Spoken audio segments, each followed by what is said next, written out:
কবিতা অন্য এক পৃথিৱীৰ কথাৰে।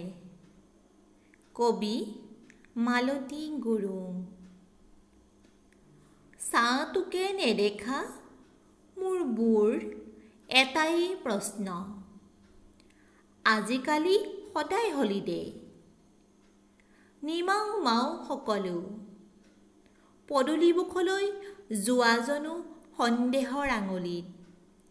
লগত কাহ এটা হ'লে কথাই বেলেগ।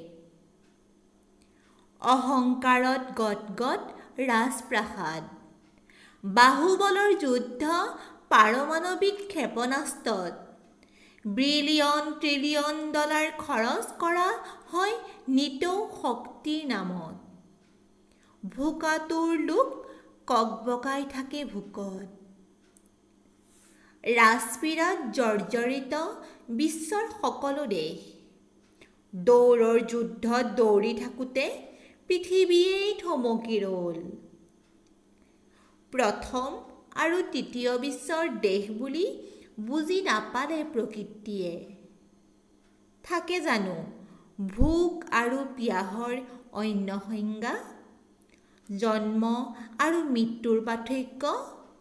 আমি য'ত বাস কৰি আছোঁ, বিশ্বাস কৰক, ভৰ দুপৰীয়াও শুনিবলৈ পোৱা যায় কুলি কেতেকীৰ মাত।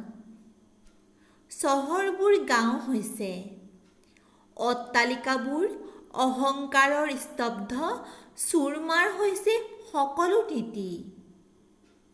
কি ধনী, কি দুখীয়া, পৃথিৱীৰ সকলো দেশেই এতিয়া মৰিশালী।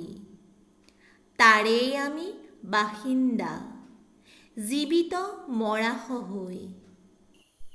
বিশিষ্ট কবি মালতী গুৰুং বাইদেউৰ অন্য এক পৃথিৱীৰ কথাৰে শিৰোনামৰ কবিতাটো আপোনালোকে শুনিলে আৰু ইয়াৰ যোগেদি আজি আমি দিনটো মুকলি কৰিলোঁ। হয়, কবিতাটিত কোৱাৰ দৰে আমাৰ পৃথিৱীখনৰ এতিয়া এয়াই অৱস্থা। বৰ দুখ লগা।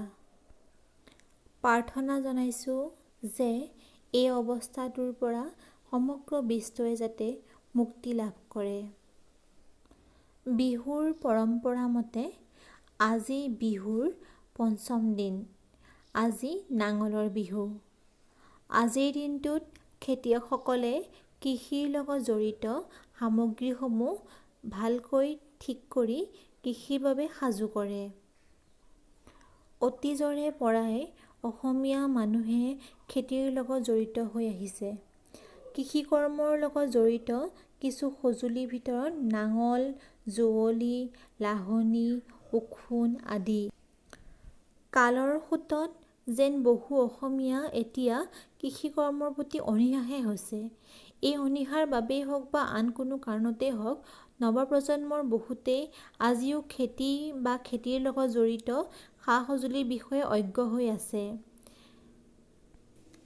আজি এই সুযোগতে খেতিৰ লগত জড়িত প্ৰধান সঁজুলি নাঙল আৰু যুঁৱলিৰ বিষয়ে দুআষাৰ ক'বলৈ ওলাইছোঁ। খেতিয়ক এজনৰ বাবে খেতিৰ প্ৰধান আহিলা হৈছে নাঙল আৰু যুঁৱলি। এই নাঙল জামুক, পমা নাইবা সোণাৰু গছৰে তৈয়াৰ কৰা হয়। পাৰিলে গছৰ কিছু বেঁকা অংশ পালে সাজিবলৈ সুবিধা হয়। গছৰ গাডোখৰৰ ৬ ফুটমান অংশ কাটি আনি তাক চাচ, দা বা হাতোৰাৰে চাচি নাঙলৰ আকৃতি দিয়া হয়। নাঙলৰ হাতেৰে ধৰা অংশটোক কুটি বুলি কোৱা হয়। মাটি চহাবলৈ ব্যৱহাৰ কৰা অংশত এটুকুৰা লোৰ সংযোগ কৰা হয়, যাক কোৱা হয় ফাল বুলি। ফালখনৰ কিছু ওপৰত এটা ফুটা কৰি তাত বাঁহৰ গুৰি সহিতে ৭ ফুটমান দৈৰ্ঘ্যৰ এটা বাঁহৰ ইহ লগোৱা হয়। ইহৰ আগফালে কেইটামান খাজ কাটি ৰখা হয়। এই খাজত যুঁৱলিখন ৰছীৰে বান্ধিব পাৰি। প্ৰায় ৬ ফুটমান দৈৰ্ঘ্যৰ এটুকুৰা ভলুকা বাঁহৰ দুই মূৰে গাঁঠিৰে সৈতে কাটি যুঁৱলি তৈয়াৰ কৰা হয়। যুঁৱলিৰ দুয়োটা মূৰত গৰুৰ ডিঙি সোমাব পৰাকৈ দুটা ফুটা কৰি সেই ফুটাৰে দুটা বাঁহৰ খুঁটি সুমুৱাই দিয়া হয় যাতে গৰুৰ ডিঙিটো ইফালে সিফালে লৰচৰ নকৰে। যুঁৱলিৰ সোঁমাজতে আৰু দুই সৰু ফুটা কৰি সৰু সৰু দুডাল বাঁহৰ শলা লগাই দিয়া হয়। তাৰ তলেদি নাঙলৰ ইঁটো দি ৰছীৰে বান্ধি দিয়া হয়। নাঙল আৰু যুঁৱলি তৈয়াৰ হোৱাৰ পাছত বলদ গৰু দুটাৰ কান্ধত যুঁৱলিৰ দুই মূৰ লগাই বান্ধি দি হালোৱাই নাঙলৰ কুটিত ধৰি পথাৰত ঘূৰাই ঘূৰাই হাল বায়। হাল বোৱাৰো নিয়ম আছে। এপাক এপাককৈ এটা নিৰ্দিষ্ট অংশ চহোৱা শেষ হ'লে সেই অংশত এটা আউচ বুলি কোৱা হয়। এডৰা মাটি এবাৰ চহোৱা হ'লে এচাহ মৰা হোৱা বুলি কোৱা হয়।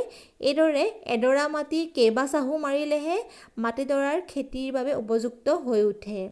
খেতিৰ লগত জড়িত আন আন সামগ্ৰীসমূহ যেনে লাহনী, ওখোন, বিৰিয়া, হালোৱা, খেতি হোৱাৰ পিছত ব্যৱহাৰ কৰা কুৰুনা, মুখুৰা, জাপি এটাও লোৱা হয়, তুম, দুলি, ভঁৰাল, গৰু গাড়ীখনো লাগে।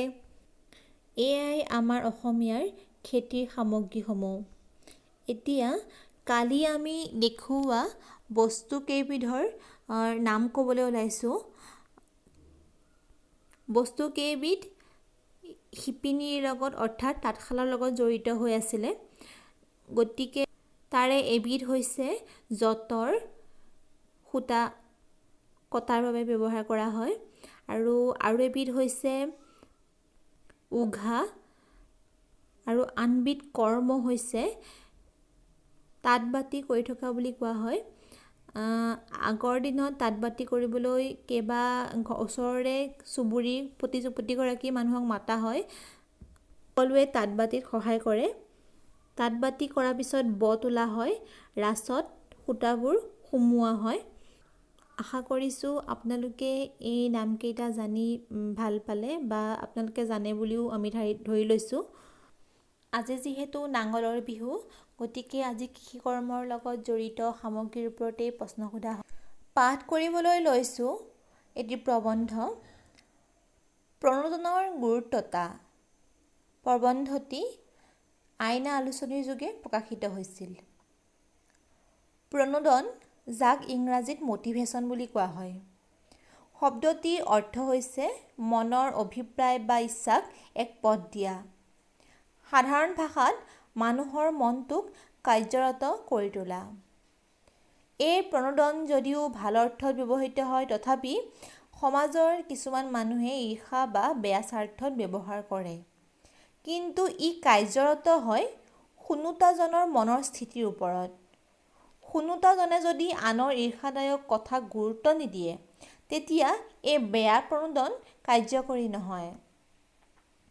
উদাহৰণস্বৰূপে, শৈশৱকালত কোনো ল'ৰা-ছোৱালীয়ে প্ৰথমে বাওঁহাতে কামবোৰ কৰিবলৈ লয়, নাইবা কাৰোবাৰ মাত দেৰিকৈ ফুটে, নাইবা খোজ কঢ়াত একে বয়সৰ ল'ৰা-ছোৱালীতকৈ পলম হয়, তেতিয়া যদি আনৰ কথা হয়, ইহ বাওঁহাতহে ধৰিছে, নাইবা মাত ফুটাই নাই হ'বলা আমুক ল'ৰাটোৰ আখৈ ফুটা দি ফুটি আছে, নাইবা খোজ কঢ়া নাই নেকি, ভৰিকেইখন মালিচ কৰা নাছিলা নেকি, আদিসমূহ ঈৰ্ষা বা মানসিকভাৱে অশান্তি দিয়া বাক্যক প্ৰণোদন বুলিব নোৱাৰি। ই এক বাক্যবাণ। ইয়াৰ ফলস্বৰূপে সেই পিতৃ-মাতৃসকল চিন্তিত হয় আৰু মানসিকভাৱে ভাঙি পৰে। ইয়াৰ ঠাইত যদি কোৱা হয়, বাওঁহাত লৈছে, ভাল হাত ল'বলৈ চেষ্টা কৰা বা কিন্তু জোৰ নকৰিবা, মাত ফুটিব একো নহয়, সকলোৰে একে নহয়। আৰু খোজ কঢ়াৰ ক্ষেত্ৰত কোৱা হয় যদি, খোজ কাঢ়িব, কেতিয়াবা অলপ দেৰি হয়, কুঁহিয়াৰ শাল এখন বান্ধি দিবা, আদিসমূহ কথা প্ৰেৰণাদায়ক, অৰ্থাৎ যাক প্ৰণোদন বুলি কোৱা হয়। যান্ত্ৰিক সমাজখনত আমি আচলতে কেতিয়াবা জানি শুনি কিছুমান বেয়া কৰোঁ বা কেতিয়াবা নজনাকৈ।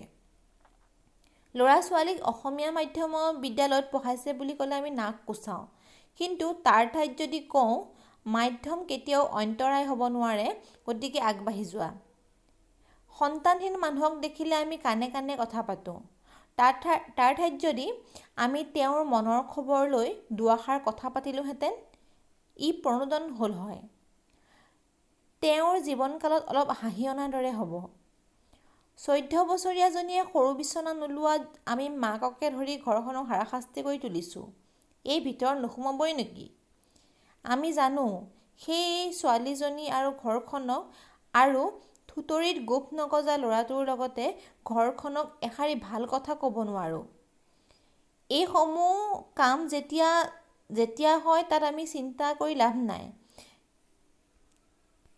অৰ্থাৎ এইসমূহ সময়ৰ কাম, যেতিয়া তাত আমি চিন্তা কৰি লাভ নাই। এনেধৰণৰ কথা ক'লে সেই ঘৰখন বা ল'ৰাটো বা ছোৱালীজনী প্ৰণোদিত হ'ব আৰু এই বিষয়ৰ চিন্তাৰ পৰা অলপ আঁতৰিব।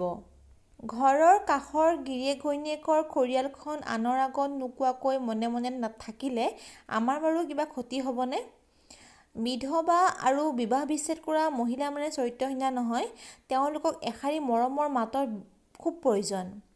দিব পাৰে যদি এবাৰ মাত লগাই খবৰ বাতৰি লওকচোন। তেওঁলোকৰ বিষয়ে জানি আপুনিও শান্তি পাব আৰু তেওঁলোকেও হাঁহিবলৈ ল'ব। 30 বছৰ গৰকা ছোৱালীজনী আৰু বিয়া নোহোৱা ছোৱালীজনীয়ে জীৱনত একো ভুল কৰা নাই। বিয়া হ'ব নোৱাৰাটো এটা পাপ নহয় যাৰ বাবে আমি তেওঁলোকক বুঢ়ী বা আন বিশেষণৰ অধিকাৰী কৰোঁ। তেওঁলোকক পাৰে যদি সংস্থাপনৰ দিহা কৰি খবৰ বাতৰি লওক। তেওঁলোকৰ মনৰ অভিপ্ৰায়বোৰ বুজি এটি ভাল পৰামৰ্শ দিয়ক, যাৰ জৰিয়তে আমি তেওঁলোকক প্ৰণোদিত কৰা হ'ব।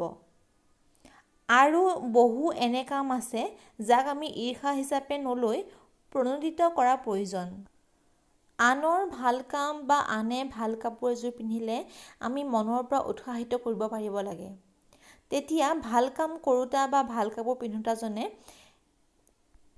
কাম বা কাপোৰযোৰতকৈ সেই প্ৰশংসা শুনিহে বেছি আনন্দ পায়। কেতিয়াবা কাৰোবাক ভাল বুলি কৈ চাবচোন। কথাটো কৈ আপুনিও আনন্দ ল'ব। তেতিয়া সেই যাক কৈছে তেওঁ বৰ আনন্দ পাব। কোনোবা লিখনিক যদি ভাল বুলি ভাবি লেখকজনক দুষাৰি মৰমৰ মাত দিওঁ, লিখনিটো সাৰ্থক হোৱাৰ দৰে হয়। এজন পিতৃতুল্য মানুহে দুদিনমানৰ আগতে তেওঁক কেনেকৈ এজনে পুৰস্কাৰ পোৱা মানুহক প্ৰশংসা কৰিলে বুলি এই বিষয়ে কৈছিলে। এনেকৈ কৈছিলে, আপুনি পোৱা পুৰস্কাৰটো যেন আপুনি নেপায় মইহে পাইছোঁ, ঠিক তেনেকুৱা ভাল লাগিছে আজি মোৰ। মই ভাবোঁ সেই পুৰস্কাৰ পোৱাজনৰ সমান কোনো ভাগ্যৱান নাই। তেওঁ তেওঁৰ শুভাকাংক্ষীৰ পৰা ইমান সুন্দৰ মতামত পাইছে, সঁচাই অতুলনীয়। এয়াই আমাৰ প্ৰণোদন। আনৰ ভাল কাম, আনৰ সুখক আমি যদি ভাল চকুৰে চাওঁ বা ভাল বুলি কওঁ বা মনতে ভাল বুলি ভাবোঁ, সেয়া জীৱনৰ এক আৰ্ট অৰ্থাৎ কলা। গতিকে তেনে কৰি চাবচোন। এটা কথা মনত ৰাখিব, এনে প্ৰেৰণা বা কৃতজ্ঞতামূলক কথাসমূহে আপোনাক এদিন সহায় কৰিব। আপোনাকো এনে প্ৰেৰণা দিব বা কৃতজ্ঞতা দিব। কেতিয়াবা এনে হয় যে আপুনি কৃতজ্ঞতা দিয়া বা আপুনি প্ৰেৰণা দিয়া মানুহে আপোনাক বেয়া কৰে বা আপোনাক কৃতজ্ঞতা নজনায়। সেই বুলি আপুনি পিছ নুহুকিব, তেওঁক কৃতজ্ঞতা জনাই যাব। এটা কথা মনত ৰাখিব, আপোনাৰ বাবে এটা ভাল ফল নেদেখাজনে সজাই থৈছে। সেই কৃতজ্ঞতাৰ বিনিময়ত আপুনি এটি ধুনীয়া ফল পাব এদিন। সেই দিনটো সোনকাল নহ'বও পাৰে, দেৰি হ'ব পাৰে, কিন্তু আপুনি ধৈৰ্য নেহেৰুৱাব। আপুনি কৃতজ্ঞতা জনাই যাব, প্ৰেৰণা দি যাব। আপুনি যাক প্ৰেৰণা দিছে বা কৃতজ্ঞতা দিছে, তেওঁ এদিন বুজি পাব যে তেওঁ কি কৰি আছিলে আৰু আপুনি কি কৰি আছিলে। তেতিয়া তেওঁ নিজেই তলমূৰ কৰিবলগীয়া হ'ব।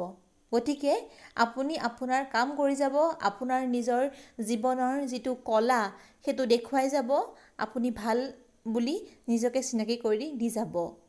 তেওঁলোকৰ পৰা আপুনি একো আশা নকৰিব, কিন্তু আপোনাৰ বাবে এটি ফল থৈ দিছে সেইজন নেদেখাজনে। গতিকে সদায় প্ৰণোদিত কৰি যাওক। আনৰ বেয়াটো মৰমেৰে দেখুৱাই ভাল হ'বলৈ প্ৰেৰণা দিয়ক। ভাল কথাত উৎসাহিত কৰক। মুঠতে আপুনি বিশাল মনৰ গৰাকী হওক। প্ৰণোদন শব্দৰ অৰ্থ প্ৰশংসা বুলি ভুল নকৰিব। ই এক চেতনা যাক আমি জাগ্ৰত কৰিব লাগে এজনে আনজনক।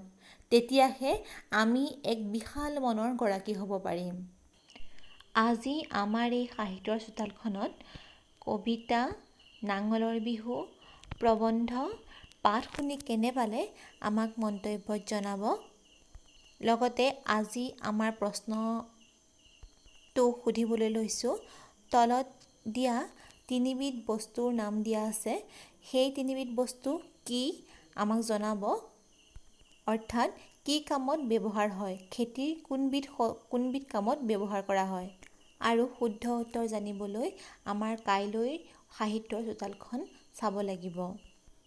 লাইক কৰিব, শ্বেয়াৰ কৰিব, লগতে অসমীয়া সাহিত্যৰ সোৱাদ পাই থাকিবলৈ চেনেলটো ছাবস্ক্ৰাইব কৰিব।